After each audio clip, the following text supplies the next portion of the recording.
Hello everyone, सो कैसे आप लोग। उम्मीद करते हैं आप लोग बहुत बेहतरीन होंगे। और जो क्लास 10 आपका शुरू हो चुका है उसमें अपनी पढ़ाई अपनी स्टार्ट कर चुकी हूँ। सॉरी थोड़ा लेट हो गया वीडियो अभी लाने में, बट अभी से यहाँ से आपको कंटिन्यू वीडियोस मिलना शुरू हो जाएंगे।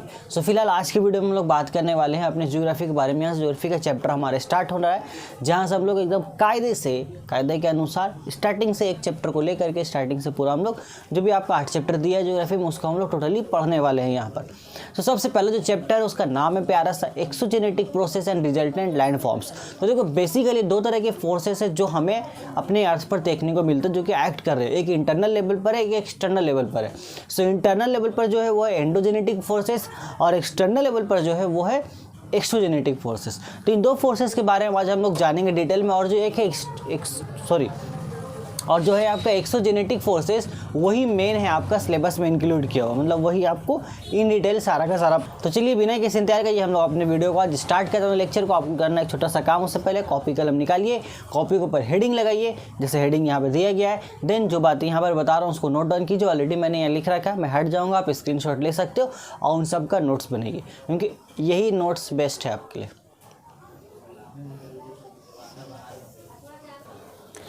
हाँ तो लाइट वापस आ गई है। हम लोग अब वीडियो को अपना स्टार्ट करते हैं जहाँ पे हम लोग थे।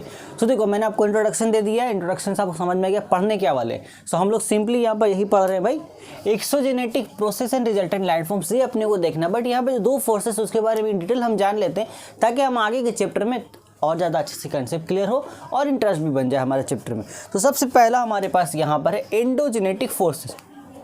सो जैसा मैंने आपको बताया, देखो क्या लिखा है मैंने, These are internal forces that exist deep inside the earth, also known as constructive force। उनको constructive force भी बोला जाता है। क्यों? As they create life features on the surface of earth। just not suppose, basically it's a real life example। जो हिमालय पहाड़ का जो आपका क्रिएशन किस तरीके से हुआ, दो प्लेटों आपस में टकराए थे, उनके दो प्लेटों का आपस में टकराने की वजह से क्या हुआ था, नीचे से ज़मीन उभर करके ऊपर आ गई थी। तो ये किसके वजह कर हुआ, ये हुआ एंडोजेनेटिक फोर्सेस की वजह, क्योंकि वो ज़मीन के अंदर में उस तरीके की वो जो हलचल थी वो ऑलरेडी बहुत पहले से हो रही थी, बट हमें अचानक से देखने को मिला। ये खूबी एंडोजेनेटिक फोर्सेस की कि जो चेंजेस है वो ऑटोमेटिक इंटरनल लेवल पर हो रही है हमारे अर्थ के, बट उसका जो रिजल्ट है वो अचानक से हमें देखने को मिलता है। जैसे कि अर्थक्वेक हो गया आपका, सो जलजला या अर्थक्वेक जो है या फिर वॉल्केनो का फटना, ये क्या है, हमें अचानक से महसूस होता है कि अचानक से रिजल्ट दिख जाता है कि अचानक से भाई अर्थक्वेक आ गया, ज़मीन हिल गई। बट एक्चुअल में वो अचानक से नहीं हुई थी। एक्चुअल में क्या था, नीचे जो इंटरनल लेवल पे था, प्लेटूस वगैरह जो था वो भी जो वो डिस्टर्ब हो रहे थे, लेकिन हमें रिजल्ट कब पता चला, जब वो एकदम एक्सट्रीम लेवल पर आ गया। जैसे कोई प्रॉब्लम अगर जैसे नॉर्मल अपना देखते हैं, कोई भी नॉर्मल क्या होता है, बीमारी जब पता चलता है तो हमें जब बीमारी का पता चलता है तो पता चलता है कि भाई बीमारी अपने एक्सट्रीम लेवल पर पहुंच चुकी है। क्यों? क्योंकि हम पहले उन सारी चीज़ों को, जो छोटी छोटी चीज़ें होती हैं उनको हम लोग इग्नोर कर देते हैं। जो छोटे छोटे कुछ हमें सिम्टम्स पता चलते हैं उनको इग्नोर कर देते हैं, दूर हटाओ ये सब क्या है, उसे किसी इग्नोर कर देते हैं, हम उस पर ध्यान देते ही नहीं है। तो एंडोजेनेटिक फोर्सेस जो है उसके जरिए भी कुछ छोटे छोटे माइनर चेंजेस होते हैं जिसको हम लोग अपने डे टू डे लाइफ में इग्नोर कर देते हैं, बट जब सडन चेंज आता है तब हमें समझ में आता है कि नहीं बवाल हो चुका है कुछ ना कुछ। तो ये हमारा सिंपल एंडोजेनेटिक फोर्सेस। देन यहाँ पर सिंपली मैंने आपको रीज़न भी लिख दिया क्यों कहते हैं कंस्ट्रक्टिव इसलिए कहते हैं क्योंकि ये भाई कुछ ना कुछ तो कंस्ट्रक्ट कर ही देता है अपने लेवल पर। देन सोर्सेज क्या है इसका, तो सोर्स एकदम सिंपल सा सोर्स है अर्थ से इंटरनल हीट।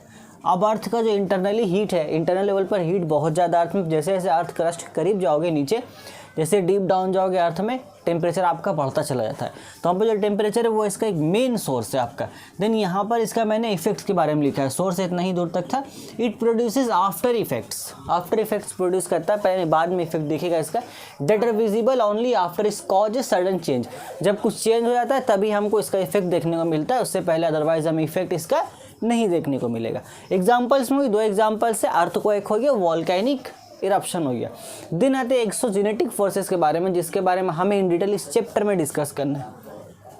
तो सिंपल यहाँ पर है, दीज आर एक्सटर्नल फोर्सेस, ये बाहरी फोर्स है आपका। These are external forces that operate and act on the surface of earth, जो कि अर्थ के सरफेस के ऊपर ही काम करता है, और इसको हम लोग डिस्ट्रक्टिव फोर्सेस भी बोलते हैं। क्यों? As they at a time, एक बार में, result in destruction of the existing land forms through weathering and erosional activities. बहुत सारी एक्टिविटीज़ उसके थ्रू ऐसा होता है। कभी न कभी आपने इस चीज़ को ऑब्जर्व किया ही होगा अब भाई जहाँ पे रह रहे हो, कभी गए किसी जगह पे, कभी आप मैदान में गए, कभी देखने को मिला कि मैदान आज गड्ढा नहीं था बट कल को वहाँ पे गड्ढा हो गया। अभी आप देखेंगे भाई ज़मीन एकदम फ्लैट थी, एक लेवल पे थी, बट कुछ दिन बाद आप गए और पता चला कि उस थोड़ा सा लेवल जो है एक हिस्से पर वहाँ पे थोड़ा सा लेवल हाई हो गया मैदान का। ऐसा हम लोग normal day to day life में एक्सपीरियंस करते रहते हैं अपने आसपास। तो ये क्या होता है, हुआ क्या, हवा चल रही थी, हवा ने बहुत सारी चीज़ों को अपने साथ उड़ा के लेके आई थी वो। अब वो कहीं से उड़ा, मान लो रेगिस्तान में हवा चल रही, एक जगह से रेगिस्तान में हवा चली, बहुत सारा बालू एक साथ उड़ा के लेके आई, बट वहाँ से तो चली गई, जहाँ से उड़ा के चली गई वहाँ पे कुछ गड्ढा वगैरह हो गया। अब वहाँ से जब हवा चल के कहीं जाकर रुकेगी तो वहाँ पे सारा बालू क्या करेगी, वो जमा कर देगी। जहाँ पे जमा करेगी वहाँ पे क्या होगा, ज़मीन का लेवल थोड़ा सा ऊपर उठ जाएगा। तो जहाँ से उठाया गया वहाँ पे ज़मीन का लेवल क्या थोड़ा डाउन हो गया, इसको बोलते हैं हम लोग डिग्रेडेशन, सिंपल है। और जहाँ पे लेकर जमा कर दिया गया वहाँ पे क्या होगा, ज़मीन का लेवल थोड़ा सा हाई हो गया, इसको बोलते हैं हम लोग एग्रेडेशन। तो एक्सोजेनेटिक प्रोसेस में ये दो अंदर में होता है, एक डिग्रेडेशन होता है, एक एग्रेडेशन होता है। डिग्रेडेशन सिंपल वो अमल जिसमें क्या होता है, आपका जो लैंड फॉर्म्स है, आपका जो भी अर्थ का लेवल थोड़ा सा डाउन हो जाता है, और जो एग्रेडेशन उसमें क्या होता है, जो आपका अर्थ का लेवल थोड़ा सा हाई हो जाता है। सिंपल सा बात है। सोर्सेस आपका कुछ भी हो सकता है, इसमें डिस्ट्रैक्शन इसलिए बोला जाता है, आप कहीं पर ऑलरेडी कोई चीज़ बनी हुई है तो उसको ये तोड़ करके निकल जाएगी, सिंपल सा बात है। इसमें 3 एजेंट्स काम करते हैं बेसिकली, 3 सोर्स भी मान लो आपका। सोर्स में हमारे यहाँ पर सोर्सेस बहुत सारा, विदरिंग होता है, mass wasting, erosion, depositions are the main exogenic process, ये सारे हैं आपके।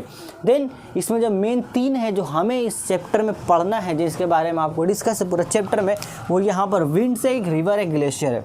तो ये जो 3 आदमी हैं, रिवर्स की बात कर देते हैं पानी के, तो पानी के रास्ते में जो भी आता है वो उसको काट करके निकल जाती है। ये हम लोग जानते हैं कि पानी अपना रास्ता खुद बना लेती है। अगर पानी के सामने उसके रास्ते में कोई रुकावट आती है तो या तो वो उस रुकावट को ख़त्म करके आगे बढ़ेगी या फिर उस रुकावट के साइड से निकल लेगी। तो इस तरीके से क्या होगा, वो जो भी सामान सामने है, अगर ये उसको पानी के अंदर इतना ताकत है कि उसको तोड़ के आगे बढ़ जाए, देन उसको पूरे तरीके से डिस्ट्रक्ट कर देगी, ख़त्म हो गया, उसका वजूद वहाँ से मिटा के रख देगी, कुछ और ही बन जाएगा वहाँ पर अगर वो ख़त्म हुआ तो। इसलिए यहाँ पर इसको डिस्ट्रक्टिव फोर्स हम लोग सिंपली कह देते हैं। सो आई होप कि ये जो पूरा कंसेप्ट है exogenetic forces and endogenetic forces का, ये आपको क्लियर हो गया होगा। एंड अपकमिंग लेक्चर्स में हम लोग अब एक्सोजेनेटिक फोर्सेस के बारे में पढ़ेंगे। सबसे पहले हम लोग पढ़ेंगे रिवर्स के बारे में, ठीक है। रिवर्स में पढ़ने के 3 जो हमने यहाँ पे डिस्कस किया, तीनों में पढ़ना है। सबसे पहले उसका काम पढ़ना है कि रिवर ये किस तरीके से काम कर रहा है, ठीक है। देन इसके बाद ये जो काम कर रहा है, अब डिस्ट्रक्शन तो कर रहा है, डिस्ट्रक्शन कर रहा है तो उसकी वजह अगर कुछ ना कुछ लैंडफॉर्म्स वहाँ पे जरूर बन रहे हैं, तो क्या क्या लैंडफॉर्म्स बन रहे हैं उसके बारे में हमको पढ़ना है। तो वर्क्स ऑफ रिवर पढ़ना है। देन दूसरा क्या पढ़ना है अपने को, landforms created by the works of river. अब रिवर्स का कितने तरह का काम है ये हम लोग अपकमिंग लेक्चर्स में देखेंगे, और हर काम के थ्रू अलग अलग लैंडफॉर्म्स बन रहे हैं, वो भी हम लोग इन डिटेल पढ़ने वाले हैं। सो आई होप कि आपको एक पूरा कंसेप्ट मिल गया होगा इस चैप्टर के बारे में, कि आगे आने वाले हमारे ये ट्रेलर था, आगे पूरी पिक्चर में आपको क्या देखने को मिलेगा ये आपको आइडिया हो गया होगा। अब एक्चुअल क्या होने वाला है पिक्चर में, वो तो जब पिक्चर रिलीज़ होगी तब पता चलेगा। सो फिलहाल इतना ही, आप इसको नोट डाउन करके रखिए, अच्छे से पढ़िए, रिवाइज कीजिए। बुक्स में सारी चीज़ें हैं, बुक्स को रीड कंपलसरी आपके लिए करना। अभी स्टार्टिंग लेवल पर हो, बिगनिंग लेवल पर हो, तो यहाँ से लेकर के आप पूरे अच्छे तरीके से बुक्स को रीड कीजिए, ठीक है। हम लोग बहुत जल्द मिलेंगे अपने अगले लेक्चर्स में, तब तक आप पढ़ाई करते रहें। All the very best.